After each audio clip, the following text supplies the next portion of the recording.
Assalamualaikum warahmatullahi wabarakatuh. Perkenalkan, nama saya Umi Yeni. Di sini saya akan menyampaikan materi tentang marketing in easy way pada produk Misedap. Yang pertama ada produk. Di dalam produk itu saya ambil 5 materi. Yang pertama strategi berbasis produk pada produk Misedap. Yang pertama ada fokus pada kualitas dan keamanan. Maksudnya yaitu Misedap mengutamakan kualitas produk untuk aman dikonsumsi. Yang kedua penarikan produk. Misedap menarik produk dari pasar setelah ditemukan kontaminasi etilen oksida. Yang ketiga penggantian pemasok. Misedap melakukan penggantian pemasok bahan baku yang terkontaminasi. Yang terakhir menjaga reputasi. Misedap memastikan produk tetap sesuai standar dan menjaga kepercayaan konsumen.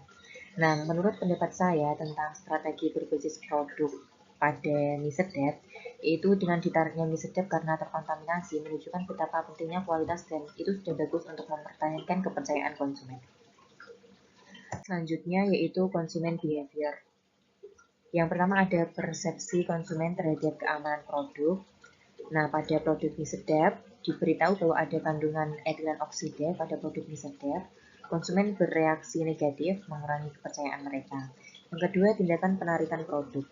Negara-negara seperti Singapura dan Hong Kong melakukan penarikan produk sebagai respon terhadap kekhawatiran konsumen. Yang terakhir, respon produsen untuk memengaruhi persepsi pelanggan. Produsen mie sedap berusaha menenangkan dengan mengeluarkan pernyataan publik dan klarifikasi tentang keamanan produk. Menurut saya, penarikan mie sedap menunjukkan pentingnya menjaga kualitas produk. Ini juga menunjukkan standar keamanan bisnis internasional untuk menjaga produk tetap diterima di pasar global. Yang ketiga ada customer profile. Di dalamnya terdapat perbedaan regulasi antar negara, standar keamanan pangan di tiap negara yang berdampak pada cara konsumen melihat produk. Yang kedua, reaksi konsumen luar negeri. Penarikan produk mie sedap di Taiwan dan Hong Kong menunjukkan perhatian konsumen luar negeri terhadap masalah kesehatan dan keamanan pangan. Dan yang terakhir, kepercayaan konsumen.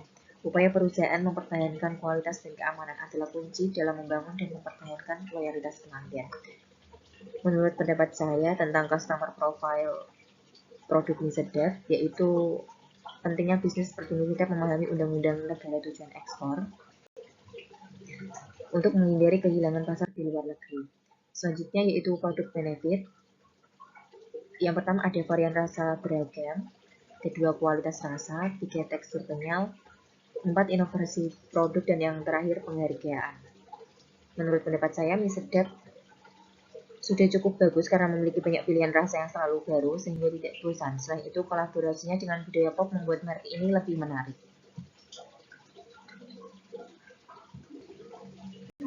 Selanjutnya yaitu pricing strategi. Pricing strategi dalam produk mie sedap itu saya bagi menjadi 6 bagian. Yang pertama harga terjangkau dan bersaing. Maksudnya yaitu mie sedap menjangkau segmen pasar lebih luas dan meningkatkan pangsa pasar. Yang kedua diskon dan promosi menarik, yaitu dengan meningkatkan daya tarik produk dan menyediakan hadiah langsung atau diskon. Yang ketiga analisis biaya mendalam, yaitu mempertimbangkan biaya produksi dan distribusi dan menentukan harga optimal. Yang keempat, kualitas produk terjaga. Maksudnya yaitu harga terjangkau dengan kualitas dan rasa yang baik, meningkatkan kepuasan pelanggan. Yang keempat, strategi harga premium. Harga sedikit lebih tinggi dibandingkan merek lain, menciptakan persepsi kualitas yang baik, dan yang terakhir, keseimbangan harga dan kualitas. Yaitu produk mie sedap menjaga loyalitas pelanggan melalui kombinasi harga dan kualitas yang tepat. Menurut pendapat saya tentang pricing strategi yang diterapkan oleh produk mie sedap yaitu dengan penawaran harga terjangkau dan berbagai promosi yang menarik, strategi penetapan harga mie sedap sudah sangat efektif. Yang kedua yaitu marketing communication. Nah, yang di dalamnya marketing communication itu ada perkenalan. Produk baru mie sedap diperkenalkan dengan melibatkan brand ambassador yaitu Choi Siwon yang populer di kalangan penggemar K-pop. Kehadiran Siwon dapat memberikan daya tarik lebih, terutama mereka yang tertarik dengan Korean Wave. Menurut pendapat saya, karena banyak remaja Indonesia yang menyukai K-pop, saya rasa sangat bagus untuk mengundang Choi Siwon sebagai brand ambassador untuk memperkenalkan produk mie sedap. Selanjutnya yaitu STP. Yang pertama, segmentation. Produk cheese budak pada mie sedap ditargetkan kepada konsumen yang menyukai rasa pedas. Yang kedua, targeting. Produk cheese budak kemungkinan besar ditargetkan kepada generasi muda dan para penggemar Korea. Yang ketiga, positioning. Mie sedap menempatkan varian baru ini sebagai produk inovatif. Penggunaan Siwon sebagai brand ambassador memperkuat positioning mie sedap di antara penggemar Korean Wave. Menurut pendapat saya, dengan diterapkannya STP pada produk mie sedap, yaitu mie sedap Korean cheese budak pas banget buat konsumen yang suka Korea dan makanan pedas sesuai dengan segmentasi dan targeting mie sedap kepada penggemar Korean Wave. Selanjutnya yaitu unique selling proposition. Pada produk mie sedap ada 3 poin. Yang pertama, inovasi rasa, yaitu mie sedap cute truffle dan laksa tempura memberikan pengalaman baru pada konsumen. Selanjutnya, promosi dengan Jungle Don't Stop Me Now, berfokus pada pengalaman kreatif. Yang terakhir, branding yang relevan dengan Gen Z, yaitu menjadikan mie sedap sebagai brand yang mudah dan inovatif. Menurut pendapat saya, mie sedap memiliki USP yang kuat melalui inovasi rasa dan promotif kreatif yang membuatnya sangat menarik, terutama bagi Gen Z. Selanjutnya yaitu marketing channel. Marketing channel pada produk mie sedap ada 2, yaitu secara offline, jadi pada supermarket dan pasar tradisional, dan yang kedua secara digital, yaitu melalui iklan TV, brand ambassador, dan event atau aktivitas sosial. Nah, menurut pendapat saya, marketing channel produk mie sedap yang menggabungkan distribusi offline dan iklan TV serta event sudah baik karena memperluas jaringan dan meningkatkan interaksi dengan konsumen. Selanjutnya, kelengkapan informasi, keakuratan informasi, atau copywriting. Mie sedap sendiri menyediakan berbagai varian rasa, detail komposisi, serta panduan penyajian yang jelas di kemasan dan iklan. Informasi terkait kandungan nutrisi dan sertifikasi halal yang tercantum dapat memastikan kepercayaan konsumen. Slogan Kikin, Good from the First Look, membuat daya tarik dengan kalimat sederhana tetapi efektif yang memperkuat identitas mie sedap itu sendiri.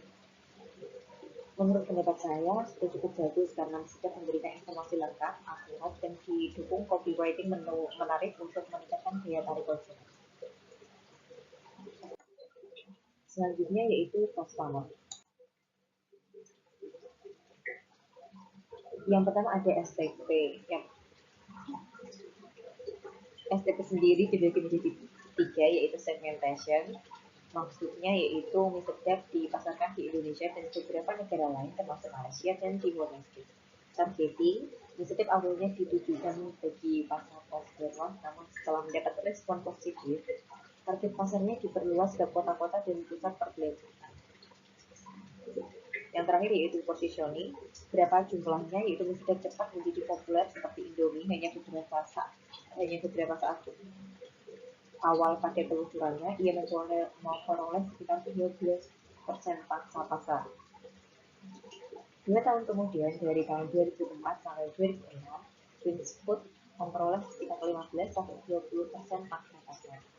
Menurut saya, strategi pemasaran mie sedap sangat baik karena berhasil memasuki pasar Indonesia, Malaysia, dan Timor Leste dengan target utama pelanggan kelas bawah yang kemudian berkembang ke berbagai segmen kembang. Selanjutnya yang diinginkan atau yang ditakuti atau disebut customer profile.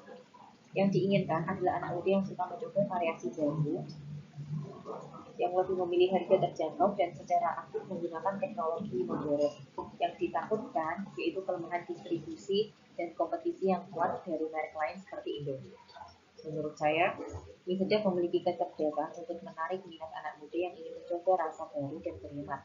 Tetapi mie sedap perlu terus memperluas jaringan distribusinya dan berinovasi dalam produknya untuk mengimbangi Indomie yang mendominasi pasar.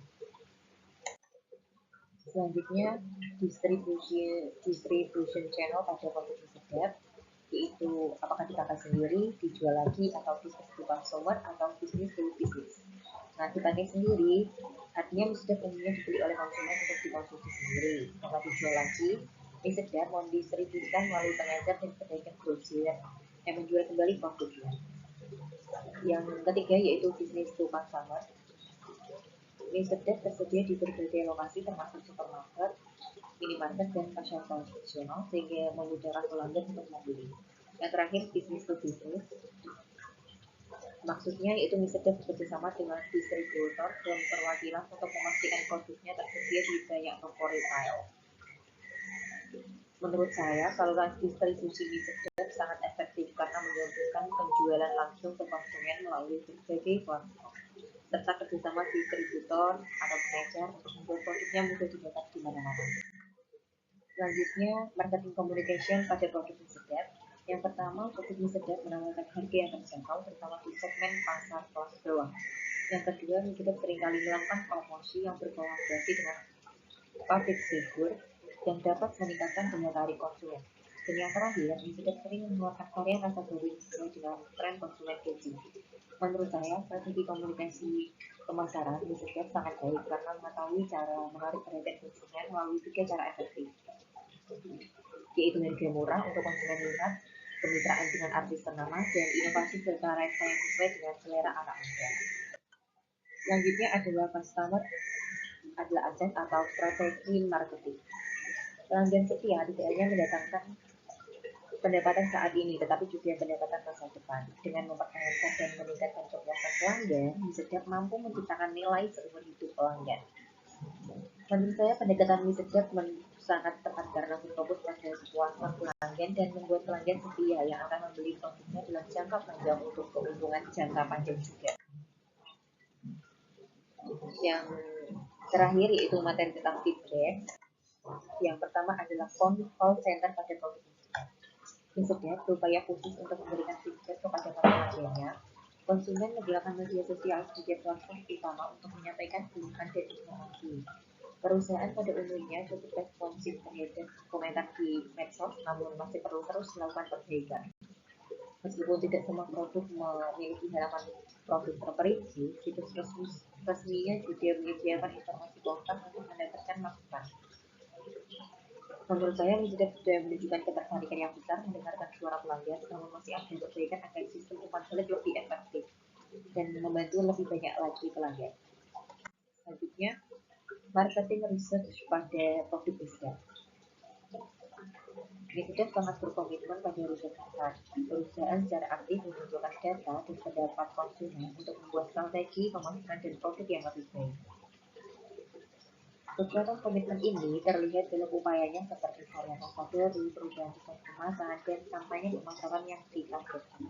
Mie sedap dapat terus berinovasi dan memenuhi kebutuhan pelanggan dengan memahami preferensi pelanggan, meningkatkan pangsa pasar, dan meningkatkan citra merek sebagai salah satu merek mie instan terpopuler di Indonesia, dan kinerja penjualan yang kuat adalah bukti hasil penelitian pasar ini. Menurut saya, mie sedap telah membuktikan bahwa riset pelanggan merupakan kunci keberhasilan dalam industri makanan instan. Selanjutnya yaitu customer care. Pengukuran kinerja mie sedap berkonsentrasi pada faktor-faktor penting seperti pertumbuhan penjualan, pangsa pasar, dan kepuasan pelanggan. Dengan melacak pertumbuhan penjualan, perusahaan dapat mengetahui seberapa efektif strategi pemasarannya dan seberapa kompetitif produknya di pasar.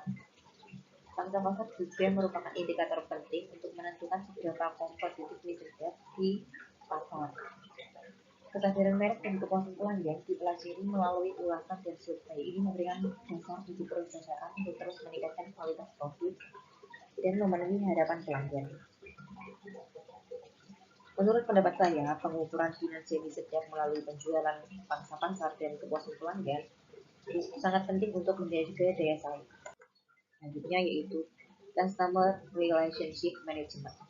Mie sedap sebagai salah satu merek mie instan terkemuka di Indonesia telah menerapkan strategi CRM untuk menjaga hubungan baik dengan konsumennya melalui inovasi produk berdasarkan fitur konsumen, program loyalitas seperti poin dan hadiah, riset pasar secara berkala, kolaborasi dengan influencer. Menurut saya, mie sedap telah menunjukkan komitmen yang baik dalam menerapkan strategi CRM, namun masih banyak potensi yang dapat dikembangkan untuk meningkatkan hubungan dengan customer. Selanjutnya yaitu customer care. Salah satu kekurangan mie sedap adalah variasi yang terbatas di beberapa bagian dan kandungan gizi yang tidak seimbang, yang dapat membuat produk tidak menarik bagi konsumen yang peduli dengan kesehatan. Program loyalitas yang tidak konsisten dan distribusi yang tidak merata adalah salah satu keluhan utama tentang layanan. Faktor lain yang menarik perhatian dalam layanan pelanggan adalah ketidakjelasan tentang cara menangani keluhan dan respon yang lambat. Mie harus meningkatkan distribusi layanan pelanggan dan produk yang lebih tinggi. Akibatnya, Mie memiliki kemampuan untuk meningkatkan kepuasan pelanggan demi mempertahankan posisi unggul di pasar. Menurut pendapat saya, Mie perlu memperbaiki kelemahan produk, distribusi, dan layanan pelanggan untuk lebih memenuhi keinginan konsumen dan mempertahankan daya saing di pasar. Sekian penyampaian materi tentang marketing easy way pada produk Mie. Kurang lebihnya saya mohon maaf dan terima kasih.